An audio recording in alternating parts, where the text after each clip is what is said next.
So my name is Claire Fox. I'm the director of the Academy of Ideas, and we organise big public events like the Battle of Ideas Festival and are interested in creating a more intelligent public square.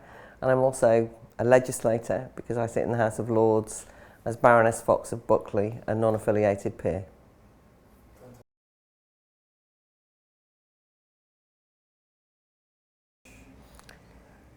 In many ways, free speech is just our capacity to say out loud what we believe, what we think, to test ideas out without interference from the state or anyone else. And the difficulty with a concept like free speech, if I can just get this in early, is that the Academy of Ideas organises an annual festival, the Battle of Ideas Festival, and people will say things like, well, why are they allowed to speak on the panel and I'm not? Or can I interrupt the speakers? And you're denying my free speech because you won't publish my ideas on your Substack or whatever it might be. Which is there's a kind of glibness about that, which is really annoying. Because obviously free speech is organised by humans in society in a civil way.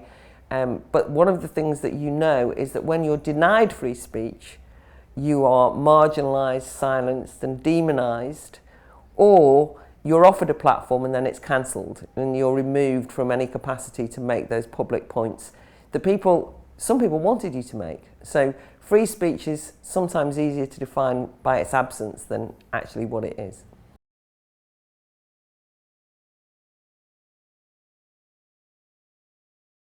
Well, free speech is important for many ways, and I'm sure that you will have interviewed lots of people who have given you very erudite and important answers. But a few things that always strike me that I value most about it, that I don't think is said enough. I think that free speech is important because I think we have to be able to think out loud. Thinking out loud is like experimenting in thought. It's the freedom to trial ideas that are a bit outlandish, where you can afford to be wrong, where you can say, I think that we should lock these people up, or I think that we should legalise this, or even if it's so that your fellow citizens go, don't be daft, that's a stupid idea. It's the way that you kind of mediate and change your ideas, actually. So that's something that I don't think is often said enough, because it can be quite crass. It can be that it's not always eloquent and, I've got something so important to say. It's the capacity to play around with and test out what you think about something and then be corrected by somebody else, by your peers. And that's one important thing that I don't think is said often enough. I also think that free speech is an area that's not often said enough, is the freedom to listen.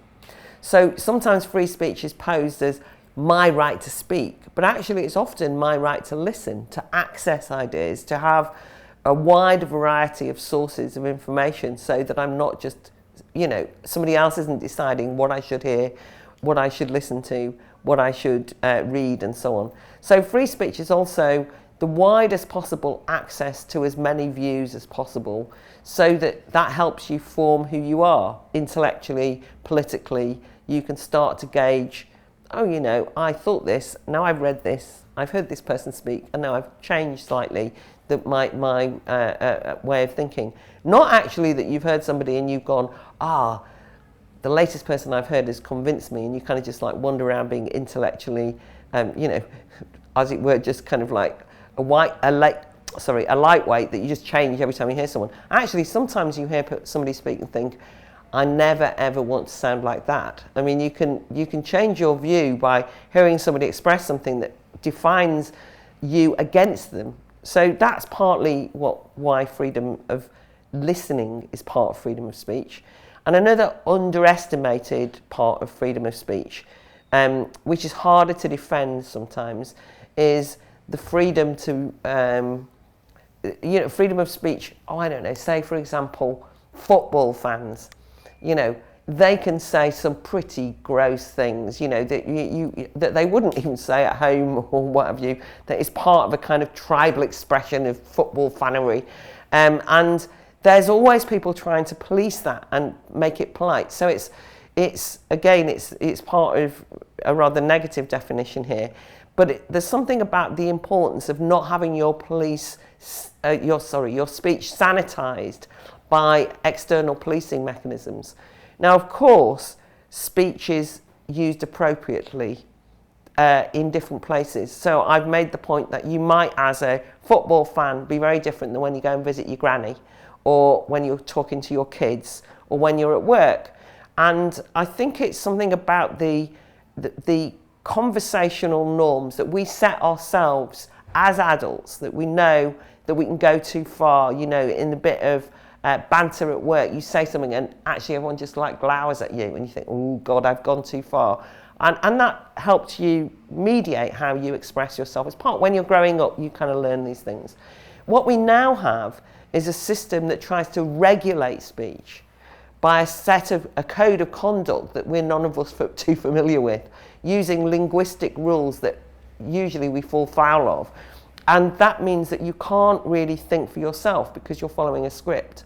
And so that's where I think free speech is so important, because it allows us to mature and grow up and work out how we want to express ourselves without some external force making you just repeat, you know, almost by rote, a set of prescribed views that you know are correct and you can tick box, but which you're saying in bad faith, effectively.